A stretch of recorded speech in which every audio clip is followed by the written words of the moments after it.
everyone, this is Tom. Today I'm going to talk about a non-fiction book called Fathoms by Rebecca Giggs.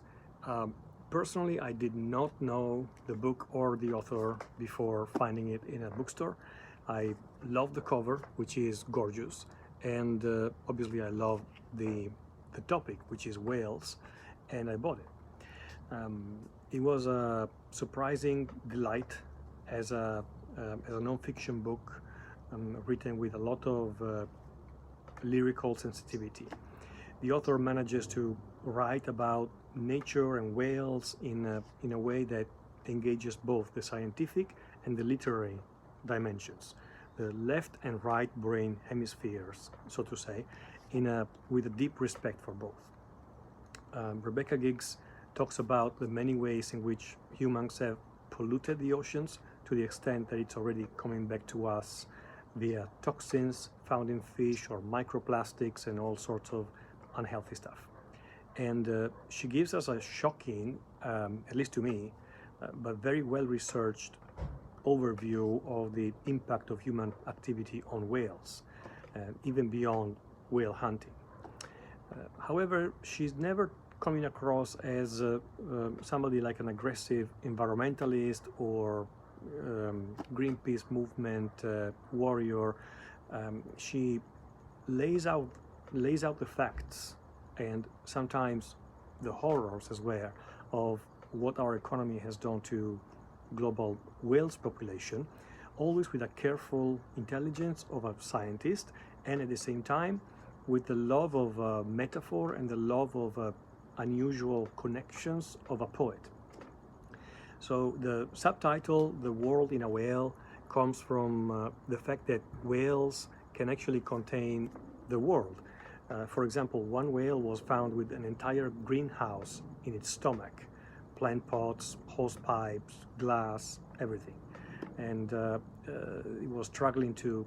author was struggling to understand the impact of particular forms of pollutions on whales, and that was certainly a terrible example. In my reading of this book, by the section called Whale Fall, I was completely mesmerized.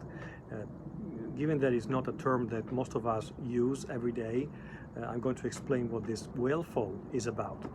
In brief, it's what happens when a whale dies out in the ocean and is not washed into the shallows for weeks or even for months. The body will float on the surface. It will be pecked by seabirds, fish, etc., and then it slowly starts to go down. And there is a section in the book that I'd love to read to you because it's really captivating.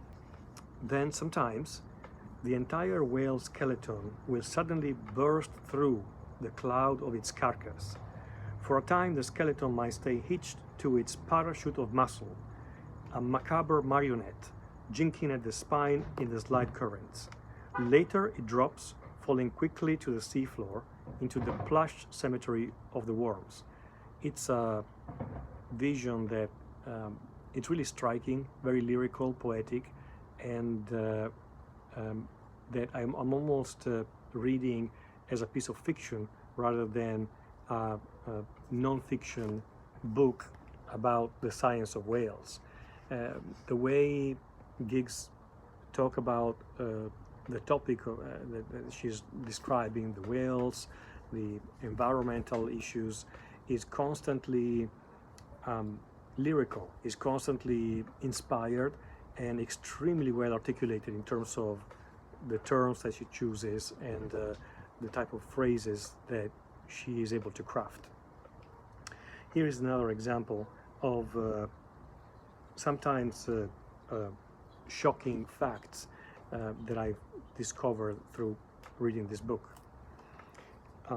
There is a mechanism through the circulation of plankton that in itself is thought to currently account for the absorption and displacement of roughly half the carbon dioxide produced by the burning of fossil fuels.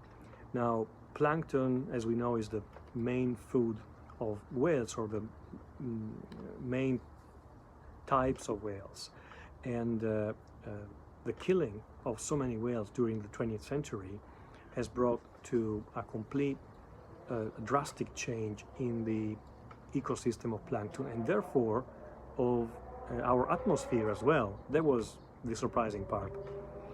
The researchers have projected that increased numbers of whales could help offset a measurable quantity of emissions. So this may be a way of mitigating climate change if we can restore whale populations throughout the world. I found this to be a really surprising and positive fact that I had no idea about before.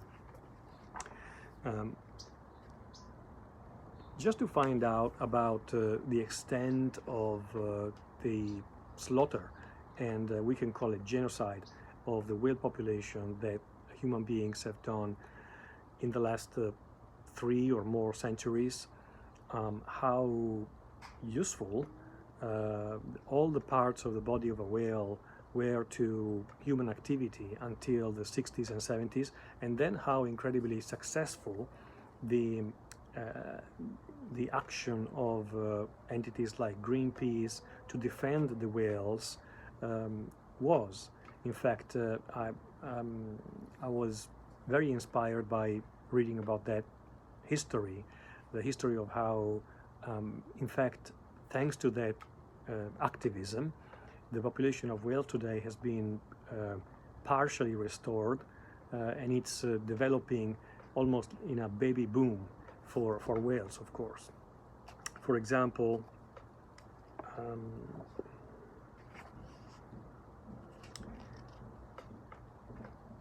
at the peak of the 20th century whaling, the number of humpbacks migrating to eastern Australian waters dropped to 250, only 250. In recent decades, the international community has united to preserve humpbacks, and more than 20,000 humpbacks visit the Australian coastline today. That's certainly a great progress. Finally, in the conclusion of her book, Rebecca Giggs reflects in this way. She says that though we may believe in the reality of being connected to many far-off things, it's only when we hear of these connections breaking that we can confirm that it's true. Her point is that the sea and the oceans are not an eternal and unchanging and infinite entities as we once used to imagine. They certainly have their limits. They're not an infinite resource, and to learn more about what's happening in the oceans, also given that at least 90% of global warming is actually happening in the oceans, is a very important learning experience. So I feel like really suggesting and recommending this book to anybody, not only because of the scientific importance of the facts written in it, but also because it's a beautifully written book that deserves to be read with a certain attention. And thank you very much.